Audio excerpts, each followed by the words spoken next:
What's up, boys and girls? This is Black and Yellow Movies. We're here for another video review, and today we are doing Handmaiden. The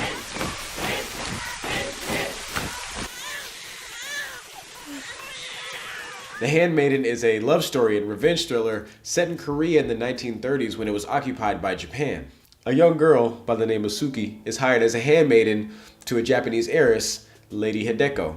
Now, Lady Hideko lives a very secluded life on a large estate in the Japanese countryside under her authoritative uncle, Kazuki. Fujiwara's plan is to use Suki to help him seduce Lady Hideko, so she falls in love with him, they marry, and he can rob her of her inheritance. The movie The Handmaiden is directed by Chan-wook Park. This director is often cited as a veteran of extreme cinema. He's known for his renowned vengeance trilogy, most notably Oldboy. Now, his directing style and storytelling techniques are very unique.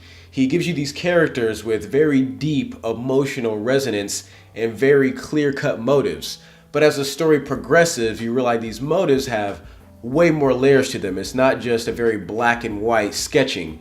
And it keeps you engaged and it keeps you guessing throughout the whole movie until the very final scene. So this movie is actually told in 3 different parts. Each part is a different perspective from each character. The first part is by Suki, the handmaiden that was just hired. It shows her coming in, getting to know Lady Hideko, and they form this bond through the whole movie, through the struggle that Lady Hideko goes through and how Suki helps her through a lot of those struggles. Right.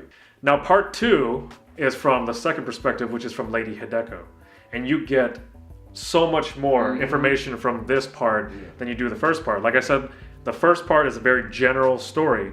Now, this is literally from her perspective. There's a lot of scenes that are refilmed, but in the other Lady Hideko's perspective. And it keeps you engaged because you're finding out even more about, like I said, the same basic story, but from a different angle. The third part is told from the perspective of the Korean con man who's posing as the Japanese Count Fujiwara. This is the part of the movie where everything culminates. It comes together beautifully, and I'm so glad that they told it in 3 parts because you figure out a lot of Lady Hideko's motives, Suki's motives, and his own as well. It's not a traditional way of telling a story. It's not so much A, B, and C. It's like A and then a different perspective of A that shows you another side of it, and then another side of a third side of A. Right. And it's an incredibly fun, interesting, engaging way to tell a story because you think you know so much, and then you just learn more and more. And the more you learn, the more you want to know. And I feel like this director did a great job of doing that. Another thing this movie did really well is that it gave each character really deep emotional motives that came from, their backgrounds and how they grew up. Now, Suki, her mother died at a very young age, and she's poor. She's working for this con man, raising children that aren't hers. She needs this money to escape Korea, which is being oppressed by the Japanese.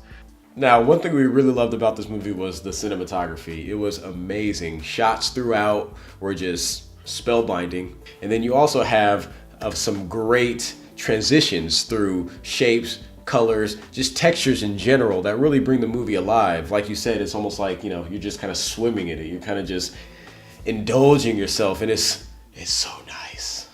The acting was also phenomenal. These women had to portray these just deep, dark problems that they had since childhood, especially Lady Hideko, and the problems that they go through when they start really getting to know each other, Suki and Hideko.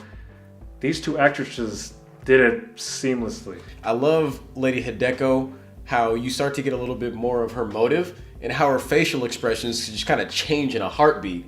There's certain times where you're in this deep emotional scene and she can just switch it so quick to where you're like, that's the true motive. And you see it through her face. You don't need to necessarily get all the extras around her. It's just like that visual expression alone was more than enough. But the people who wouldn't like this movie, as with all the reviews apparently, there is heavy nudity. Heavy nudity, which is amazing for me because, you got some beautiful Japanese, or not even Japanese, Korean women, getting naked, and, it's just beautiful to see them smile naked. I'm like, this is great, whatever. But if you don't like that, then you might not like this film. There's also very sexual scenes. Yeah, which we don't have a problem with, of course, as you said before. Not at all. There's a lot of physical and emotional abuse of women through this whole movie, so if you're uncomfortable with that... I didn't really get that tightening suspense when I was watching it. I definitely got that dark side, though. The dark definitely comes out, but in a very unique way. Yeah. And I think if you are into, this director's films like Sympathy for Lady Vengeance or Oldboy, I think you'll get a lot of that, and I think you'll really enjoy it. So as for our final ratings, I really love this movie. I have to give it a 9.1. The way the story is uniquely told between three different perspectives, three different parts, I thought that was great. It keeps you engaged through the entire thing. Like we said before, it gives you little bits and pieces through the entire movie. And you're just gonna want to keep watching to keep finding out more and more about these characters and more about the story. You guys really need to watch this movie. It's really good. And for my score, I'm going to go the exact same thing. 9.1. This movie is phenomenal. And one of the things I really liked about this movie that we didn't hit on too much because it's something that is there, but it doesn't give you a whole lot to really dwell on is I like that it was a period piece too. You had a lot of good costume designs. You had a lot of good set pieces. And it really kind of evoked a different kind of setting for this love thriller, I guess you could call it. And like I said, if you love Chan-wook Park's movies, you gotta see this one. It's almost as good as Oldboy, but Oldboy is one of my favorite movies, so I won't go that far, but it definitely has a lot of those tendencies to really kind of explore deep human emotional threads and keep you on the edge of your seat, and just see it for that alone. Alright guys, that's it for our review for The Handmaiden. If you've seen it, comment below. If not, we really encourage you to see this movie. And of course, we'll be back next week with another sexually advanced movie for you. Alright, until next time guys.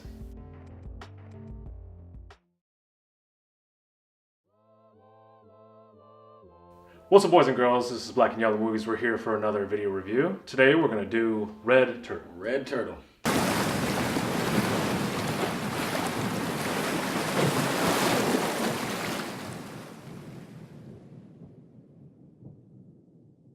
The Red Turtle follows a mariner or mariner who washes up on a deserted island. Now, after some time, this man tries to find vegetation, tries to look for things to eat, nourish himself on this island. He even begins to make a raft made out of thick bamboo stalks. And day after day, he makes a new raft because each time he sets out to sail, an unknown force beneath the water surface decides to destroy his raft.